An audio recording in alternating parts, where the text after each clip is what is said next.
This is Luke Paulson, the Catholic Conservative, and welcome to the news of the week for October 25th, 2025. And if you enjoy these videos, do not forget to like, comment, and most importantly, subscribe for more.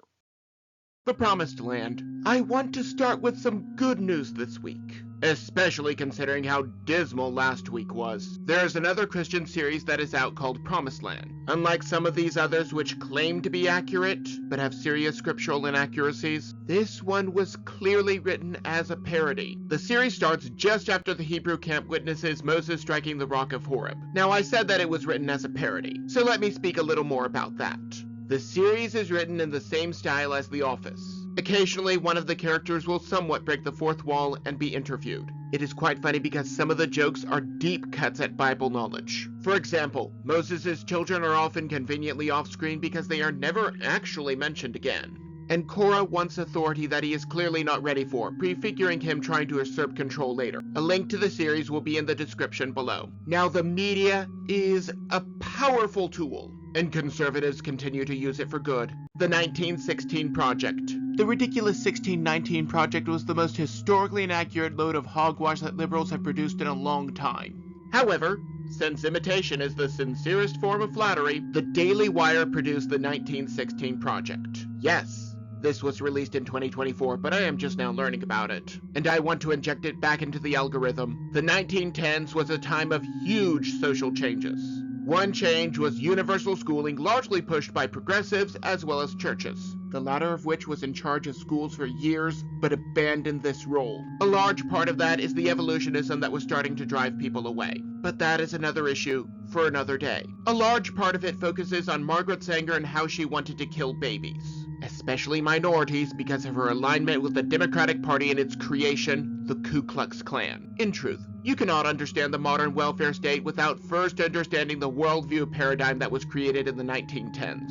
I may not always agree with the network, but I believe that disagreement is healthy, as opposed to the Democrats who are not allowed to disagree with each other. Now, while projects like this are good news, that is not the only good news I have. President Trump continues to stand up to the Schumer shutdown. Trump protects handouts. One of the first things that swamp creatures and Democrats will say during a shutdown is that all of the handouts are in jeopardy. Yet, they shut down the government over giving Medicare to illegals and a load of globalist pork. Ironic considering the Democrats are supposed to be the party of the poor and marginalized. Moving on, women, infants, and children benefits were scheduled to get their funding at about this time. But the Schumer shutdown got in the way. Naturally, the Democrats hoped to use this as leverage, but President Trump stepped in and stopped that.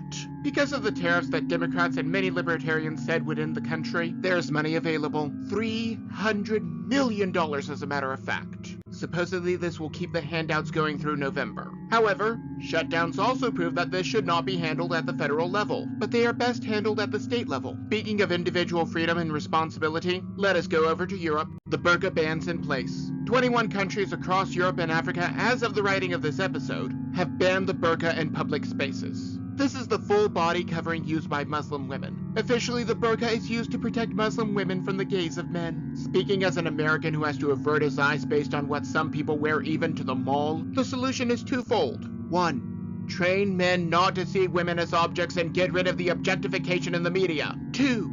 Train women not to use their bodies to advertise. Muhammad just decided to use authoritarianism rather than address the sinful nature of people. In fact, some Muslim women are not permitted to wear perfume if they are going somewhere near where men are. If they do wear perfume or are not properly covered, there may be consequences. Before the burqa ban, many places had to allow this antiquated thing in all public spaces. It was probably considered discriminatory to ban this for getting a driver's license, something that most of these women cannot get in their country of origin, and voting, which they also cannot do in their country of origin. With this ban in place, they will have to show their faces. As this ban undoubtedly includes the full facial coverings as well, they can still wear their headscarves and whatnot if they so want. But in a world where a certain ethnic group being brought into these countries have a history of committing mass violence and human rights abuses, seeing the face might be important. Portugal's parliament, as of the writing of this episode, is the latest to implement this ban. Now, European and African countries do not have a Bill of Rights, and thus their governments have free reign. However, if this did come to America, I do not want to hear one Democrat complain about religious discrimination. After all, the Obama administration sued nuns to get them to pay for infanticidal drugs. Then the Biden administration shut down churches over what amounted to the common cold. These people do not care about religious liberty because it was all about control. Much like how men use the Burqa to control women, one more thing that is used to control people is propaganda. However, some propaganda eventually falls apart. A new committee. The Democrats and their media allies really are a piece of work. The people during the mostly peaceful protest of January 6th who were let in, yes, there's actually footage of the doors being unlocked from the inside. It was probably the dozens of FBI agitators on the ground who broke windows. Not to mention at least one person got a tour led by the Capitol Police. All of this was known to the officials at the time. But by hiding these facts, President Trump could get yet another persecutor. Don't you mean prosecutor? No! Nancy Pelosi was asked by the press if the new January 6th committee would indict her for not bringing in the National Guard. She answered, while probably drunk, that President Trump never offered the National Guard, even though she admitted it in an interview. And there's documentation of the request. These politicians and bureaucrats locked innocent people away for years. Now that President Trump freed them, I would like to see them testify as well. However, we will see what we will see. Now, while Republicans are the party of law and order, Democrats are the party of riots. And in this case, imaginary kings. No kings, yes fascists. There was another No Kings protest over the weekend. Unfortunately for all parties involved, they wasted their time as there was no king to protest. However, let us talk about who was behind these protests.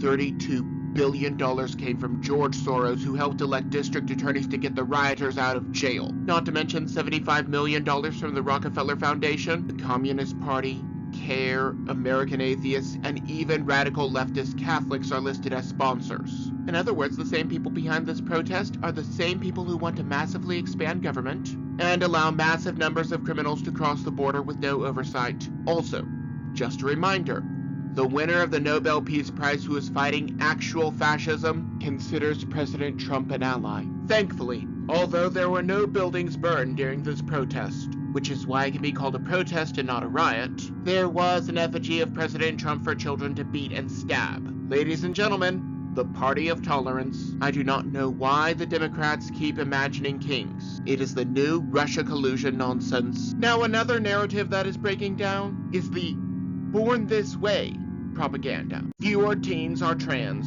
Children are not born into the wrong body. They are born into the right body. Then people are born again in conjunction with Christ Jesus. A new study from 3 universities is showing a decline in the number of students identifying as non-binary. Dr. Martin Luther King Jr. argued that a boy being attracted to boys was a social contagion. Skip forward a few decades and we learned about rapid onset gender dysphoria, or ROGD. This involves friend groups all becoming gay, transgender, or non-binary simultaneously. It seems that the Overton window has shifted. And now, it is no longer as cool to rebel against the scientific method. The nation is healing as sin is rejected. And as more and more youths accept biological reality, Jesus is ready and waiting. Now, sadly, I must break this trend of good news and take you to the Middle East. Ceasefire violated. The ceasefire between Hamas and the Nation of Israel did not last very long at all. Both sides have accused the other of violating it.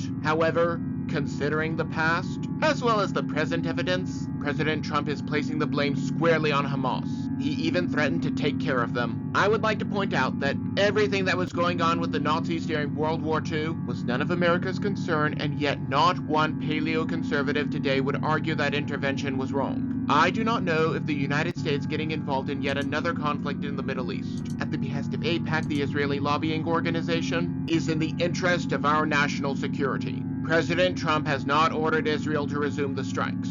But something tells me that our forces may be called to eradicate large portions of the Hamas-occupied territories. And this time, without hostages, the destruction and loss of life may be even worse. While we are on the subject of military action, let us talk about the Department of War. Hegseth and the First Amendment. Secretary of War Pete Hegseth is under fire. No, this time it is not for mandating that the generals and top brass be able to pass a fitness test. This time, it is because he is trying to control press conferences. When it comes to the Department of War, there are a lot of secrets that could undermine our nation's security. Naturally, any violation of the First Amendment is a threat to all Americans. Thus, it is a good thing that this is not a First Amendment issue. For it to be a First Amendment issue, the law would have to be passed by Congress. Since this is a policy of the Pentagon, it is not a law, and thus not subject to the same scrutiny. From what I can tell, the restrictions basically keep the press from obtaining information that is not scheduled to be released,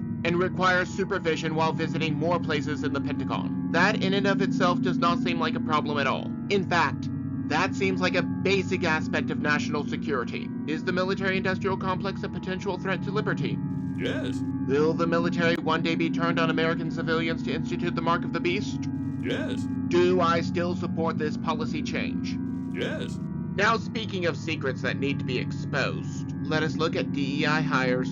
Shell companies exposed. James O'Keefe has done it again. He again personally went undercover and showed people defrauding the American taxpayer. There are special programs known as 8A programs, which give subsidies based on your ancestry, because this is not blatant anti-whiteism. Moving on, ATI Government Solutions was caught on camera admitting to this fraud. Since their company is majority Native American, they get the contracts first. They then subcontract to another company that will then do a whopping 65% of the actual work, as opposed to ATI's paltry 35%. The only problem is that ATI bid on their behalf, and thus, legally, ATI should be doing at least 51% of the work.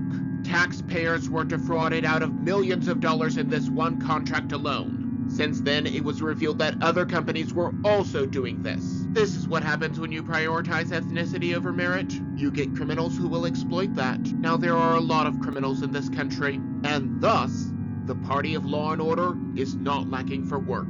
Portland cleaned up. The Ninth Circuit Court of Appeals has ruled in favor of President Trump. Now, I have mentioned that I did not think that President Trump would deploy the National Guard without permission to clean up these wasteland cities, and I still hold to that assessment. That is because these officers are not there to clean up the wasteland. They are there to protect immigration and customs enforcement agents from rioters and assassins.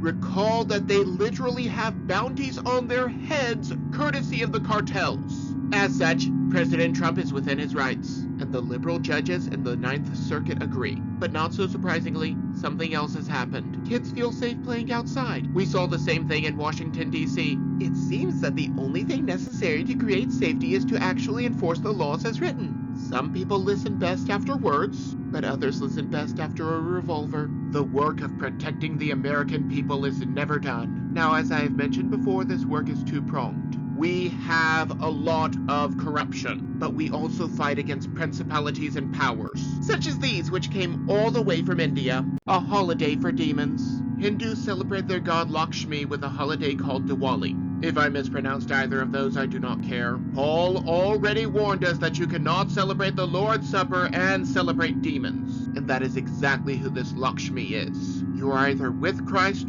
or against Christ. You either gather or scatter. President Trump even wished everyone a happy Diwali and held a festival of lights in the White House. Supposedly this festival celebrates the triumph of good over evil, when one of their gods defeated another one of their gods. But the true victory was won on Easter Sunday. And in my opinion, if one demon kills another demon, you just have one less demon. Now, just to prove how backwards this celebration is, the celebration is terminated with Gora Haba.